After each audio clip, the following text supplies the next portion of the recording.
Et donc voilà, j'ai passé 6 mois au Languedoc. C'était un peu compliqué, donc j'ai pas continué.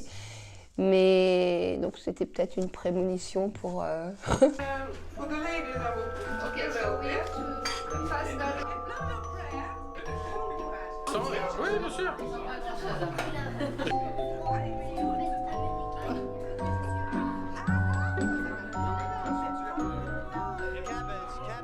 Pour tout vous dire, la première inscription en université, c'était pour apprendre le russe. Donc j'ai fait 6 mois de russe. J'ai tout oublié, ça va peut-être revenir, mais j'ai tout oublié. Mais j'ai été très très intéressée par cette culture, la littérature russe. J'ai été maman louer des chambres pour qu'on vive. Donc il y a eu toujours plein d'étrangers autour de moi. Et j'aime ça. Donc, et puis cataloguer une...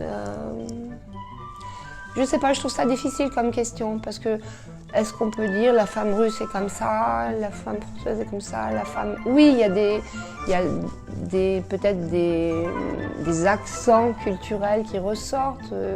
Moi, vous pouvez penser que je suis peut-être très française, je sais pas. Alors ça, c'est assez drôle parce que c'est vrai que tout de suite, il y a eu une sorte d'attachement, enfin pas d'attachement, mais de réciprocité au niveau de la relation. Et un jour, c'est vrai que je me suis dit, mais Natalia, tu as l'âge de ma fille. En fait, je n'avais pas réalisé jusque-là. Parce qu'on est tellement, on parle des mêmes choses, je trouve qu'on a un peu les mêmes valeurs, c'est ce qui m'a plu aussi tout de suite. C'est pour ça que je ne pense pas qu'il y a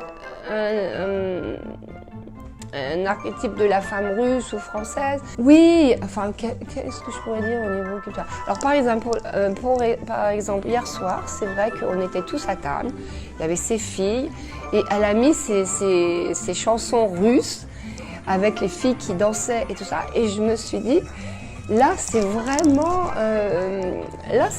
différent de notre culture, et en même temps, j'ai trouvé ça super. Et là, j'ai vu un peu une différence au niveau de la musique, de la façon dont les enfants dansaient, correspondaient avec leur mère.